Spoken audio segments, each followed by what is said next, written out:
اسلام آباد آنا ٹھہر گیا, بالکل ڈیسائیڈڈ ہے, طے ہے. صرف اسلام آباد ہوگا یا کیونکہ آپ کے لوگ جو بات کر رہے ہیں, عمران خان صاحب نے بھی ایک دو تقریروں میں اشارہ دیا ہے کہ آپ جس شہر میں اس کو بند کر دیں. So what are you trying to do, کیا کر رہے ہیں آپ, کی اسٹریٹجی کیا ہے اس لانگ مارچ کی؟ دیکھیں پہلی بات تو یہ کہ ہم نے یہ نہ صرف اپنا احتجاج ریکارڈ کرانا ہے جو کہ پوری قوم کا احتجاج ہے, یہ صرف پی ٹی آئی کا نہیں ہے. ہم نے یہ دیکھا ہے کہ وہ لوگ جو ہماری پارٹی میں نہیں ہیں, عام لوگ جو کہ جن کی کوئی پولیٹیکل ایفیلیشن نہیں ہے, وہ ان میں اتنا غم و غصہ پایا جاتا ہے دو چیزوں پر. ایک تو کہ سازش کے ذریعے ایک حکومت جو کہ کام کر رہی تھی اور اکانومی کو بھی اوپر جا رہی تھی, اور اچانک بغیر کسی اس کا تختہ الٹ دیا گیا. دوسری چیز یہ ہے کہ اس سے زیادہ وہ لوگ جن کو کہ عوام ٹیسٹ کر چکے ہیں, نفرت کرتے ہیں, آزمائے ہوئے ہیں, وہ لوگ جنہوں نے کہ اس ملک میں ایک سیاسی اجارہ داری قائم کی اور اس کے ذریعے اپنی ذاتی مفادات کو جیت سکتے ہیں نا الیکشن. جی اگر یہ الیکشن جیت گئے تو کیا ہوگا؟ دیکھیں الیکشن تو اس لیے تو ہم کہتے ہیں کہ الیکشن کرائیں. الیکشن جیت گئے تو کیا ہوگا؟ کون؟ مسلم لیگ نون, پیپلز پارٹی کا اتحاد, سارے اتحاد بنا کے جاتے ہیں, آپ مان لیں گے؟ دیکھیں پہلی بات تو یہ کہ الیکشنز ہونے چاہیے اور ہم یہ سمجھتے ہیں کہ فری فیئر الیکشنز ہونے چاہیے. اب تو میرا خیال ہے کوئی سوچے گا بھی نہیں کہ fair elections. Let's be honest, exactly جو حالات پچھلے 3 سال میں, اور دیکھیں ہم ایکسیپٹ ریزلٹ کریں گے. ہم تو یہ کہہ رہے ہیں کہ دیکھیں جو عوام نے جو پذیرائی دی ہے عمران خان کو, پاکستان تحریک انصاف کو, وہ تو اٹس انپریسیڈنٹڈ, یعنی یہ پہلے کبھی ہوا نہیں ہے کہ ایک حکومت جو کہ 3.5 سال حکومت کی ہو اور اس کو اگر علیحدہ کر دیا گیا ہو اقتدار سے, اور لوگ بجائے مٹھائیاں بانٹنے کے وہ لوگ سڑکوں پہ نکل آئیں.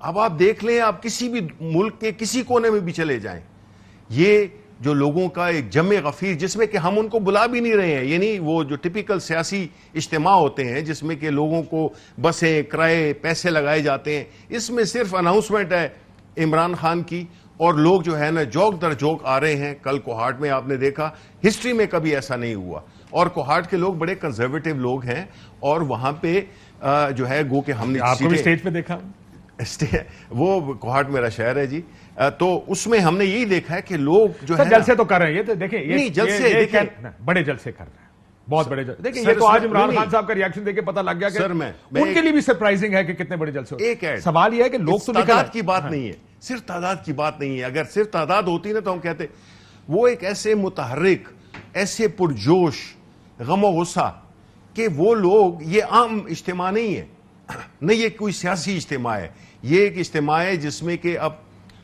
عمران خان کی قیادت میں لوگوں نے طے کر لی ہے کہ اب انف از انف, اب جو ہے تو ہم اس طرح کی چیزیں نہیں کریں گے. اور دیکھیں یہ تو پری الیکشن ہے نا, میں تو یہی کہہ رہا ہوں, یہ اچھی بات آپ نے کہی کہ میرا اپنا ذاتی خیال ہے کہ اب الیکشنز میں پنگا کرنے کا میرا نہیں خیال ہے کوئی سوچے گا. جو پچھلے 3 سال میں مسلم لیگ نون, میاں صاحب اور مریم نواز شریف صاحبہ نے جو کیا جب پچھلے الیکشن کیے جو کچھ ہوا, اور اس کے بعد اب جو آپ لوگ کر رہے ہیں, میرا خیال اب سارے کہیں گے پیچھے ہٹ کے ایک الیکشن کروا دیتے ہیں, جو جیتا ہے جیت جائے. اس سے بڑی کنٹریبیوشن کیا ہوگی جی؟ مجھے آئی ہوپ کہ ایسا, میں ذرا اجازت دیں پنجاب چلے جائیں ذرا, پنجاب کی نمبر گیم بڑی انٹرسٹنگ ہے. تو بھٹی صاحب ہمارے ساتھ موجود ہے. بھٹی صاحب السلام علیکم. بھٹی صاحب کی لائن کاٹ کیجیے. وہ بھٹی صاحب ترجمان ہیں چودھری پرویز الہی صاحب کے پنجاب اسمبلی میں. سو اب محسن راجہ صاحب ساتھ ہیں, اگر اجازت ہے پھر ان کی طرف چلے جاتے ہیں, تو کوشش کرتے ہیں کہ ہم بھٹی صاحب سے دوبارہ بات کر لیں. راجہ صاحب السلام علیکم. راجہ صاحب اب مسئلہ یہ ہے کہ عمران خان صاحب, ایک بات تو ظاہر ہے یہ سب اگری کریں گے کہ جلسے تو اب وہ بڑے کر رہے ہیں, میننگ پبلک سپورٹ. اگر آدھا جلسہ کا خالی ہوتی, آپ بھی کہہ رہے ہوتے لوگ ان کے ساتھ نہیں ہیں, کیوں یہ کام ہم ان کی بات مان لیں. آج مسئلہ یہ کہ اگر لوگ بھی فرض کریں ان کی پذیرائی ہے, آج کا گجرانوالہ کا جلسہ دیکھ لیں,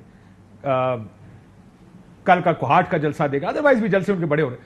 ڈو یو تھنک ناؤ کہ یہ جو پولیٹیکل انسٹیبلٹی, اگر عمران خان صاحب سڑکوں پر رہیں گے تو یہ پولیٹیکل انسٹیبلٹی تو ختم نہیں ہوتی. اگر یہ سیاسی انسٹیبلٹی رہے گی, عدم استحکام رہے گا, تو ڈالر آپ نے دیکھا 200 ٹپ گیا, اسٹاک مارکیٹ گر رہی ہے.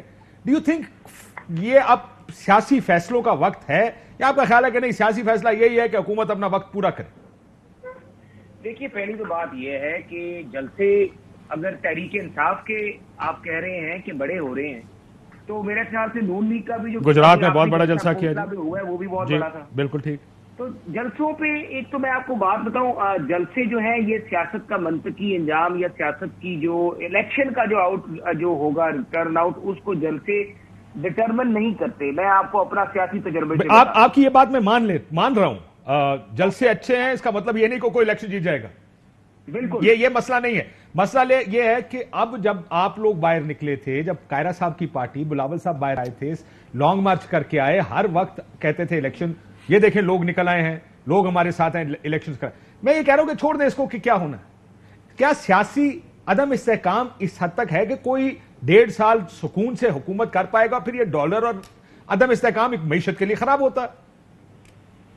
جی دیکھیے، یہ تو آپ کی بات بالکل 100% درست ہے کہ سیاسی استحکام جو ہے معاشی استحکام کے لیے ایک بنیادی رکن ہے اس کا. اگر یہ نہیں ہے تو یہ ممکن نہیں ہے.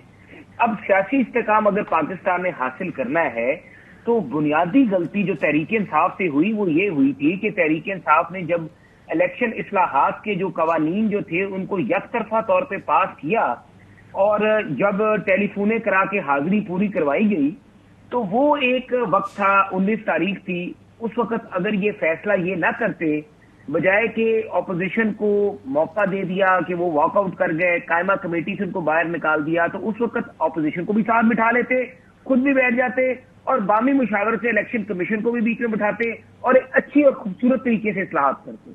اب جو میں بات کر رہا ہوں، استحکام اگر ہمیں چاہیے تو عمران نیازی کو دوبارہ سے پارلیمنٹ میں ہی آنا پڑے گا. مجھے بتائیے، کیا عدلیہ قانون سازی کر سکتی ہے دستور کے نیچے؟ کیا فوج کر سکتی ہے دستور کے نیچے؟ کیا ایگزیکٹو کر سکتی ہے دستور کے نیچے؟ کتنا وقت چاہیے سر یہ آپ کو خیال میں قانون سازی کے لیے؟ میں ذرا قائرہ صاحب سے یہ بات پوچھ لیتا ہوں. قائرہ صاحب مشیر ہیں شہباز شریف صاحب کے.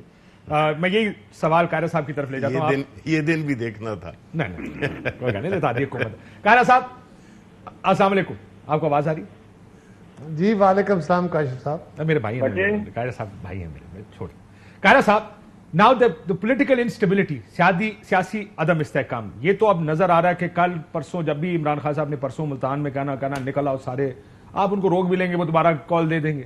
یہ آخر کب تک یہ سلسلہ چلے گا عدم استحکام؟ آپ کو لگتا ہے کہ اگر آپ اس وقت اپوزیشن میں ہوتے، ظاہر آپ بھی ڈیمانڈ کر رہے ہوتے، دیکھیں اور کر رہے تھے، فریش الیکشن، سلیکٹڈ اسمبلیاں ہیں، جعلی وزیر اعظم ہے، سلیکٹڈ وزیر اعظم ہے، سلیکٹر بیٹھے ہیں، وہ لے کر آئے ہیں سارے کو، آپ کا پولیٹیکل ایکیومن کیا کہتا ہے قائرہ صاحب؟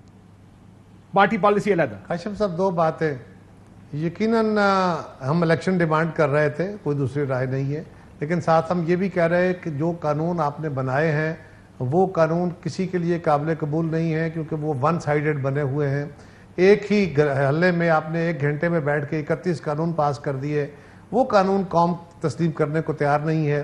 الیکشن کمیشن جب تک آپ کو ریلیف اس حد تک کہ آپ روز ان سے ڈیٹے مانگتے رہے، ڈیٹے ملتی رہیں، جب عدالت کے حکم پہ انہوں نے آپ کی فارن فنڈنگ کیس کو سننا شروع کیا، آپ الیکشن کمیشن کے خلاف چڑھ دوڑے. تو یہ طریقہ کار مناسب نہیں ہے. ہم الیکٹورل ریفارمز چاہتے ہیں اور کر کے الیکشن کی طرف جانا چاہتے کب تک قائرہ صاحب؟ کوئی پہلے ڈیٹ بھی ہے؟ ہم نے کہا تھا. کوئی ڈیٹ ہے یا آپ کا خیال ہے اب تو آپ کہتے ہیں 1.5 سال پورا کریں گے نا؟ دیکھیں 1.5 سال تو خیر نہیں، 1 سال 2 مہینے کتنا ہے، لیکن یہ ہم تب بھی کہتے تھے جب ہم یہ بات کہہ رہے تھے کہ اگر حالات ایسے ہوئے تو قیادت بیٹھ کے فیصلہ کرے گی کہ ہم نے کیا کب الیکشن کرانے ہیں، مدت پوری کرنی ہے یا نہیں. آپ بھی سارے لوگ کہتے تھے کہ اسمبلیوں کو مدت پوری کرنے دیں، تو چلیں اسمبلیاں مدت پوری کرتی ہیں تو آپ کو کیا اعتراض ہے؟ مجھے کوئی اعتراض نہیں. میں صرف یہ کہہ رہا ہوں کہ اس وقت دیکھیں حالات کا تجزیہ جب بھی کوئی کرتا ہے نا قائرہ صاحب، آپ بھی کرتے ہیں، آپ بھی حالات دیکھتے ہیں، پی ٹی آئی دیکھتی ہے، مسلم لیگ نون دیکھتی ہے، اس کے مطابق آپ کی پوزیشنز ہوتی ہیں اور آپ کئی دفعہ پوزیشن تبدیل بھی کرتے ہیں. سوال میں یہ پوچھ رہا ہوں کہ ابھی تو لوگوں نے حکومت نہیں بنائی، مجھے نہیں لگتا کہ اس میں استحکام آ سکتا ہے سیاسی طور پر، ایٹ لیسٹ فورسیبل فیوچر، اگلے مہینہ 2 مہینے. آپ کو لگتا ہے کہ ٹھیک ہے یہ برداشت کر لیں گے اور آگے جائیں گے، یا آپ کو لگتا ہے کہ اس طرح کا استحکام ذرا ڈالر دیکھ لیں، اسٹاک مارکیٹ دیکھ لیں، معیشت دیکھ لیں، اس کے لیے برا ہے یہ؟ کاشف پہلی گزارش تو یہ ہے کہ اگر اس ملک کے صدر کو یہ توفیق ہوتی کہ وہ صرف اپنی آئینی ذمہ داری پوری کرتے اور گورنر صاحب گورنری کے تماشے نہ لگاتے بلکہ گورنر کا وقار بحال رکھتے اور وہ اپنی آئینی ذمہ داریاں پوری کرتے تو بہت سارا عدم استحکام ابھی نہ ہوتا. ہم نے ایک آئینی طریقے سے عمران خان کی حکومت کا خاتمہ کیا تھا.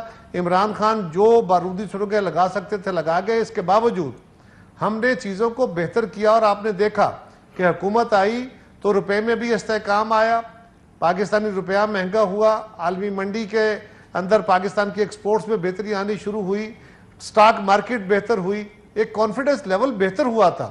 لیکن جب صدر نے اس معاملے کو طول دینا شروع کیا, تعطل کا شکار کیا اور وہ لیڈر آف دا اپوزیشن بن بیٹھا, پنجاب کے اندر اسمبلی کے جو تماشے لگے, ہاں قاہرہ صاحب, لیکن یہ قومی حالات تماشے معاشی خراب ہوئے کیونکہ جس طرح عمران خان کی گورنمنٹ آئی سب نے نہیں, blame میں تو کیا. گزارش کر رہا ہوں سب نے کہا کہ آئی ایم ایف کے پاس نہیں گئے, اس ہمارے وجہ سے یہ فیصلوں سے حالات خراب ہوئے. سر آئی ایم ایف کے پاس نہ جانے سے خراب ہوا نا, دو اور وہ آپ نہیں جا سکتے کیونکہ دیکھیں, آپ نے میری تو گزارش کاسٹ ہے. نہیں کرنی, نون نے کاسٹ دیکھنی ہے اس کی. وہ کہتا ہے یار ہم کیوں سیاسی قیمت ادا کریں اس کی. نہیں, یہ غلط بات ہے, یہ غلط بات ہے, ایسا نہیں ہے. سر آپ نے کہا نا یہ قاہرہ صاحب, propaganda ہے کہ زرداری صاحب نے کرنی اپنی ہے. پریس کانفرنس میں کہا کہ پیٹرول کی قیمت نہیں بڑھنی چاہیے. آئی ایم ایف کے پاس جائیں گے پیٹرول کی قیمت بڑھا کے جانا پڑے گا. وہ کہتے ہیں پیٹرول کی قیمت 30 روپے بڑھاؤں گا تو لوگ انفلیشن کی نئی ویو آئے گی, مہنگائی ہوگی, ہمیں گالی پڑے گی. کیا کہا میاں نواز شریف صاحب نے, انہوں نے بھی یہی کہا. کیا کہا شہباز شریف صاحب نے, انہوں نے بھی یہی کہا. کہنے میں اور کرنے میں فرق ہے نا سر. زرداری صاحب نے دیکھو نا کاشف, ٹھہر جاؤ یار, ذرا ٹھہر جاؤ. کیا میاں شہباز شریف صاحب اکیلے بیٹھ کے فیصلہ کریں گے یا کابینہ فیصلہ کرے گی؟ اس کابینہ کے اندر بلاول بھٹو زرداری صاحب بیٹھے ہوں گے, پیپلز پارٹی کے مین لوگ بیٹھے ہوں گے, کیا باقی جماعتوں کے لوگ نہیں بیٹھے ہوں گے؟ تو کیا ایک جماعت کا فیصلہ ہوگا؟ اچھا ایک بات بتائیں کوئکلی, ہاں یا نا میں سر قاہرہ صاحب, پیٹرول مہنگا ہونا چاہیے کہ نہیں؟ دیکھیے کاشف, آپ نے فیصلہ یہ کرنا ہے, پیٹرول کی قیمت جو اس وقت بڑی ہے تو جو گورنمنٹ کا ہی پیسہ ہے نا, یہ شبلی صاحب کی گورنمنٹ کہا کرتی تھی, شبلی صاحب بھی کہا کرتے تھے کہ ہم اپنی جیب سے 100 ارب 50 ارب ہر مہینے ڈال رہے ہیں.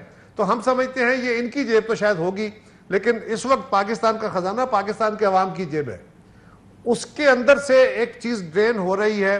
اب اس کا ایک طریقہ یہ ہے کہ آپ لوگوں کے اوپر بوجھ ٹرانسفر کر دیں اور دوسری طرف آپ لوگوں کو سبسڈیاں دیں. آپ نے ایک ہاتھ سے چیزیں لینی ہیں, دوسرے ہاتھ سے دینی ہے. تو یہ آپ ایویلیویٹ کر رہے ہیں کہ ایک طریقہ یہ ہے کہ آپ لوگوں سے 100 ارب روپیہ ٹرانسفر کر کے لیں اور 50-60 ارب روپیہ سبسڈی میں دیں. دوسرا طریقہ یہ ہے کہ آپ ایک اپنی جیب سے دوسری سیونگز, جیب میں پیسے نہیں جاتے سر. یہ آئی ایم ایف کہتا ہے پیٹرول مہنگا کرو تے آ جاؤ, باقی سبسڈیز بھی اٹھانے کا کہہ رہا ہے, ڈیوٹیاں کم کرنے کا کہہ رہا ہے. ایسا یہ غلط تصور ہے. بریک کے بعد آتے ہیں, بریک کے بعد اگر آتے آپ نے نہیں بریک کے بعد نہیں, بریک کے بعد آپ کا سوال اور ہو جائے گا. یہ نہیں چلا آپ گا. پورے 15 سوال منٹ کا یہ ہے جواب کہ دیا آئی میں ایم نے ایف جو چاہے گا. 15 منٹ قاہرہ صاحب نے آپ کمنٹ نہ کرتے تو مجھے اعتراض نہیں تھا. کمنٹ کے بعد آپ نے سوال وقفے کے بعد اور لے جانا ہے نا. تو میں صرف یہ کہہ رہا ہوں کہ آئی ایم ایف کے پاس جائیں گے تو ہم جو ضروری اقدامات ہیں وہ کر کے جائیں گے, لیکن ہمیں یہ بھی دیکھنا ہے کہ پاکستان کے عوام کتنا بوجھ برداشت کر سکتے ہیں اور کیسے اس کو لے کے چلیں.